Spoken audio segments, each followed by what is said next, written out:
In the beginning days, Esther argued with us, Abraham, it's true, but it's true. I know you don't think I should think about that, but it is true. And I've been trained as a physical human to weigh the pros and the cons, the pluses and the minuses, and to be very objective about all things. And we said, then you have been trained to be very scrambled in your vibration. You have been trained to contradict your own desire on many occasions because of the truth of some reality that doesn't even, in many cases, have anything to do with you. It's just something that you are observing and practicing the vibration of until it will be a part of your reality, if you practice it long enough, because that's how you create your own reality, is by activating vibrations and doing it long enough that law of attraction can garner enough momentum for things to begin to actualize in your experience. So, since we come to you as teachers about law of attraction and about energy, about vibration, sometimes we have a little bit of a hurdle with you, because if you are not willing to accept the vibrational nature of your being, then you cannot hear much from us that will be of any real value for you. Because there is a reality that you are accustomed to calling reality. It's the see it and hear it and smell it and taste it and touch it version of what's around you.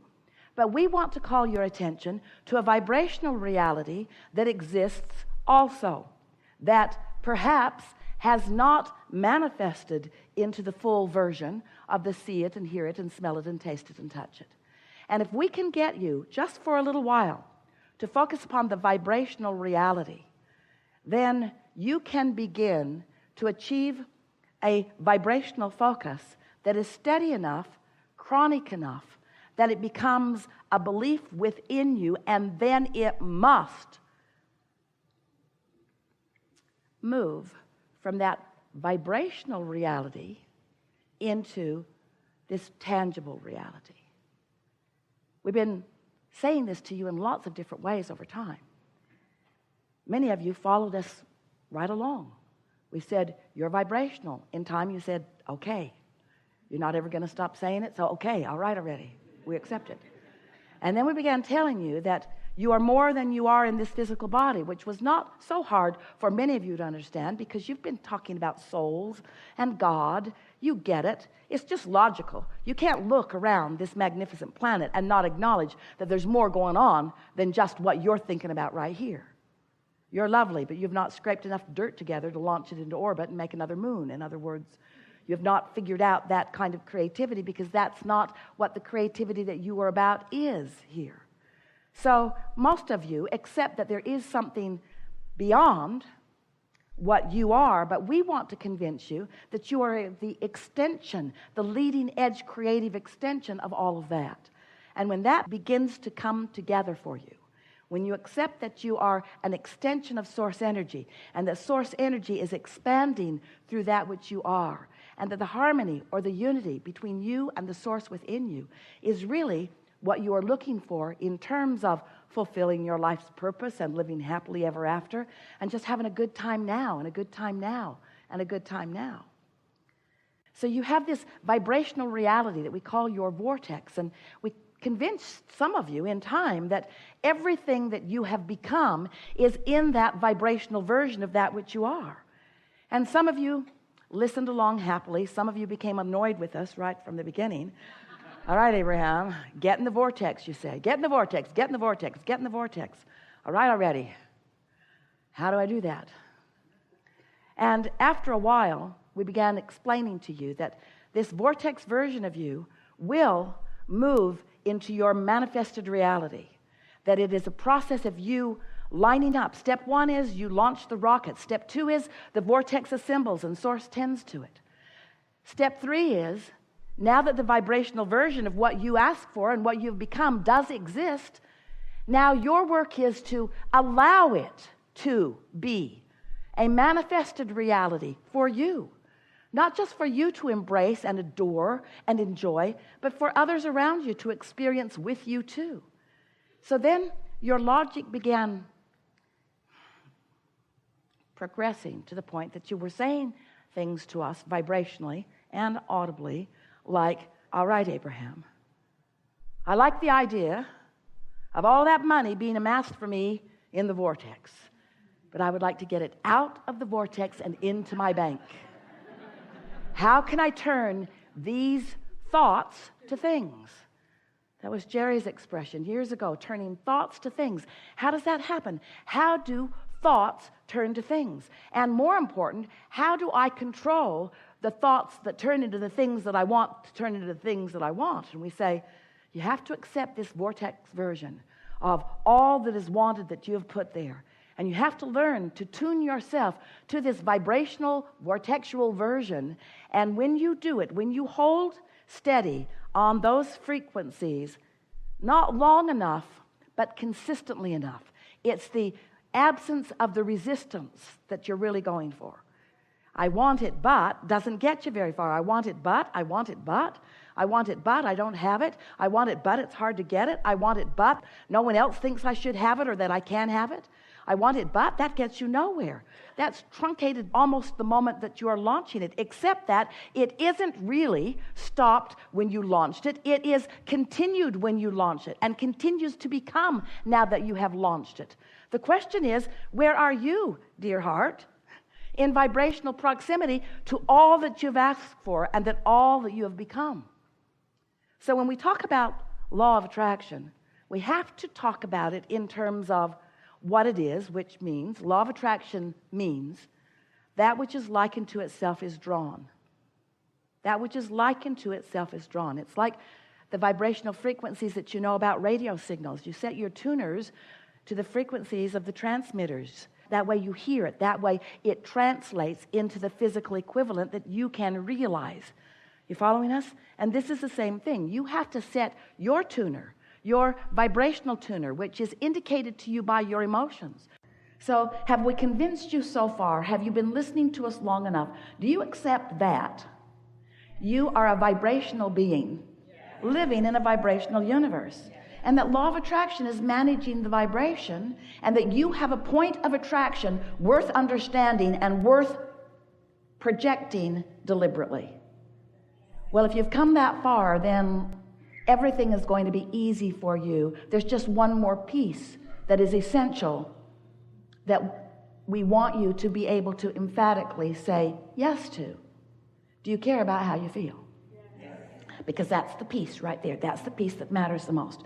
Because if you care about how you feel, then you're willing, if something comes up and when you think about it, it just tears you up, don't think about it.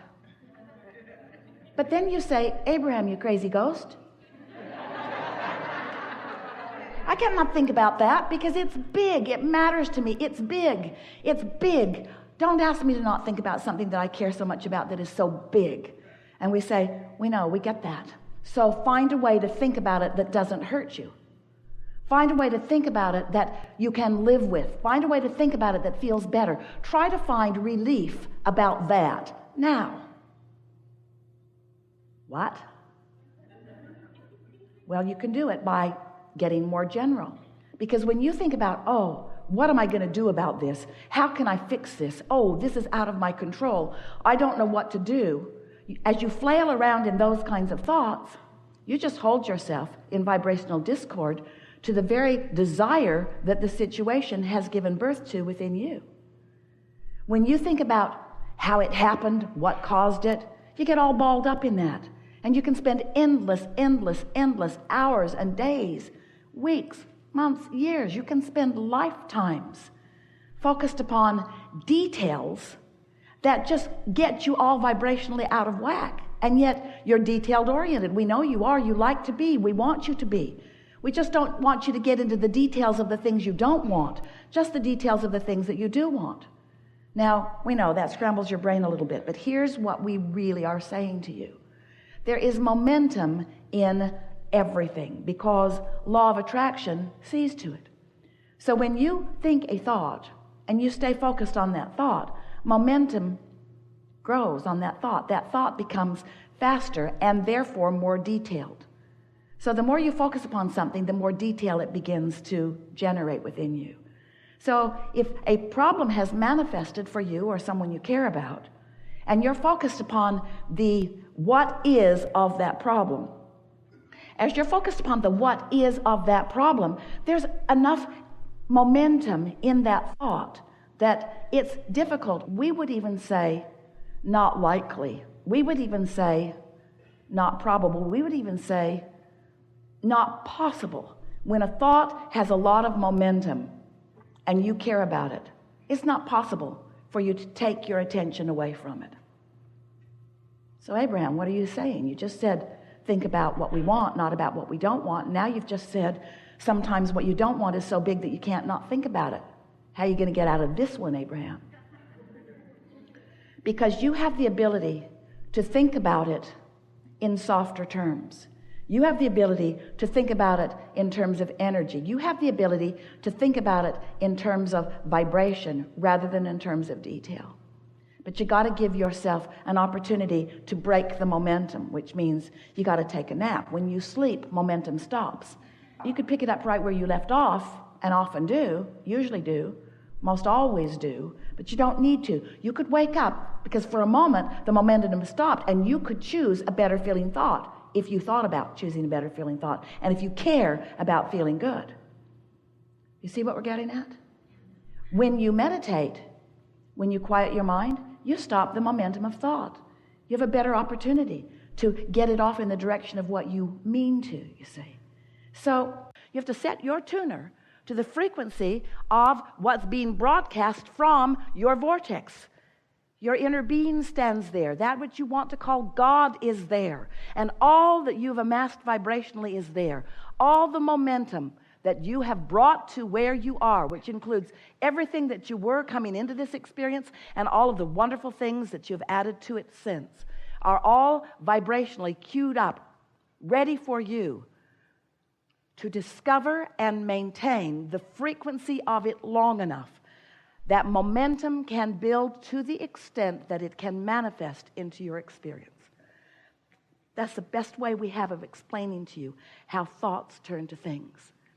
You maintain a frequency long enough that you become the realizer of it. And what happens as you get on that vibrational wavelength, the path literally unfolds beneath your feet. It isn't about efforting. It isn't about knowing what you want and going after it. Step 3 is about you achieving, finding, maintaining, practicing, creating a vibrational atmosphere. Feels good while you're doing it.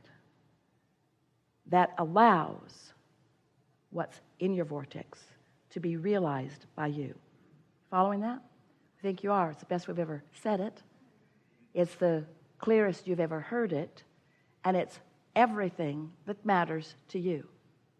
Because life just causes you to sift and sort. You can't stop doing that. Life just is around you. You knew it would be. And you can't stop that step 1, launching of your desires. That is happening and has happened. And you can't avoid, nor do you have anything to do with the vibrational reality that is amassing, that source is tending to. But where your work really is to figure out how to vibrationally create an atmosphere that allows you to be the full realizer of everything that you have become. Because anything less than that doesn't feel good enough to you. You can't have become it and now be disallowing it. That's what negative emotion is. You can't have become it and not let it flow in full form into your experience. You cannot have launched all of that money, all of that abundance, and be pinching it off and feel anything that feels good. You can't pinch off who you are and feel good. You just can't. So cut it out.